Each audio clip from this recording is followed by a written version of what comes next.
আজকে ভাইরাল কড়াইতে আমাদের জাতীয় মাছ রান্না করব। সাথে এই রোদ বৃষ্টিতে স্কুল থেকে এসে তো একদমই টায়ার্ড হয়ে গিয়েছি, আর খেয়েছি একদম অনেকদিন পর নতুন এক নাস্তা। সবকিছু মিলিয়ে থাকছে আজকের ব্লগ। হ্যালো এভরিওয়ান, আসসালামু আলাইকুম। কি অবস্থা সবার, কেমন আছেন সবাই? আলহামদুলিল্লাহ আমরা ভালো আছি। সকালটা শুরু করলাম চিয়া সিড আর লেবু পানি দিয়ে। আমি প্রতিদিন সকালেই চিয়া সিড খাই, তো 1 গ্লাস পানিতে 1 চামচ চিয়া সিড মিলিয়ে নিয়েছি আর একটা লেবুর রস দিয়ে খেয়ে তারপরে বের হয়ে গেলাম আব্রিকের স্কুলের জন্য। এই রোদ এই বৃষ্টি, বর্ষাকালটা মনে হয় এরকমই। একটু আগেই বৃষ্টি পড়েছে, এখন আবার প্রচন্ড রোদ, তাকানো যাচ্ছে না। তো স্কুল শেষ, এখন ছেলেকে নিয়ে বাসায় ফিরতেছি। আর এই ক্যাম্পের রাস্তাটা না অনেক বেশি সুন্দর, শাহিনের সম্পূর্ণ নিট অ্যান্ড ক্লিন, আর ওদের ডিসিপ্লিন গুলো অনেক বেশি ভালো লাগে। মানে সবকিছু একদম সাজানো গুছানো, খুবই সুন্দর লাগে। বাইরে আপনি হাঁটতে বের হলেও আপনার সময়টা একদম কেটে যাবে। এরপরে বাসায় এসে নাস্তা করব অনেক দিন পর সেমাই রুটি।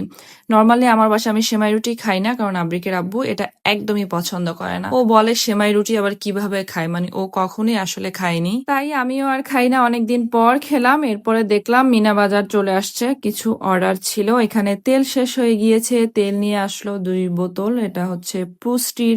তারপরে ছিল ডিটারজেন্ট পাউডার। এরপরে এটার মধ্যে ছিল আলু, পেঁয়াজ, তারপরে আর চা খাবার মিল্ক, তারপরে সেমাই, তারপরে সরিষার তেল, মানে টুকটাক যেগুলো প্রয়োজন এগুলো মিনা বাজারেই অর্ডার দেওয়া হয়, কারণ বাজার থেকে টেনে আনাও কষ্ট, তার থেকে ভালো মিনা বাজার একদম বাসায় এসে দিয়ে যায়। এরপরে রান্না করব আজকে ভাইরাল কড়াইতে রান্না করব জাতীয় মাছ। জাতীয় মাছ কেন বললাম, কারণ আমাদের বাসার জাতীয় মাছ এই পাঙ্গাস মাছ। তো আপনারা আবার জাতীয় মাছ ইলিশ বলে কিন্তু ভুল করবেন না, এটা কিন্তু পাঙ্গাস মাছ। আমাদের বাসার সবার পছন্দের এবং সবসময় রান্না করি, মানে আর কোনো মাছ থাকুক আর না থাকুক পাঙ্গাস মাছ থাকবে, এই জন্য বললাম যে এটা আমার বাসার জাতীয় মাছ। এই একটা কড়াই কিনতে হয়েছে অনেকগুলো টাকা দিয়ে, যেহেতু একদম ভাইরাল এক কড়াই, আর এটা লাইফ টাইম গ্যারান্টি, মানে অনেক দিনই এটা একদম টিকবে, কখনোই নষ্ট হবে না। তো ওয়েটটাও অনেক ভালো ছিল, যার কারণে দামটাও আসলে অনেক বেশি। এই কড়াইটার দাম নিয়েছে 2800 টাকা। হ্যাঁ, 2800 টাকা নিয়েছে।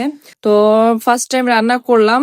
আমার মনে হয় রান্না করার মানে দেখাটাই বেশি সৌন্দর্য, দেখতেই রান্নাটা মনে হয় ননস্টিকের প্যানই বেশি ভালো লাগে। মানে ননস্টিকের প্যানের মতো আসলে এত শান্তি নেই, তবে ভালো ওভারঅল। এটা যেহেতু লাইফ টাইম গ্যারান্টি, এটা অনেকদিন টিকবে। আর এটাতে সব ধরনের খুন্তি কিন্তু ব্যবহার করা যাবে। এটা একটা সুবিধা আছে যে মানে এই স্টিলের খুন্তিগুলো ব্যবহার করা যাবে, কারণ আমরা যেহেতু অ্যাজ ইউজুয়াল কিন্তু এই স্টিলের খুন্তিগুলো ইউজ করি, অভ্যস্ত। কিন্তু ওভারঅল দাম অপেক্ষায় যদি আমি এটা রিভিউ শেয়ার করি, তাহলে আমার কাছে মনে হয় ননস্টিক প্যান গুলাই বেটার। যাই হোক, কথা বলতে বলতে রান্নাও কিন্তু শেষ। তো আপনাদের কাছে কেমন লাগলো সবাই কমেন্ট করে জানাবেন। ভালো থাকবেন, আল্লাহ হাফেজ।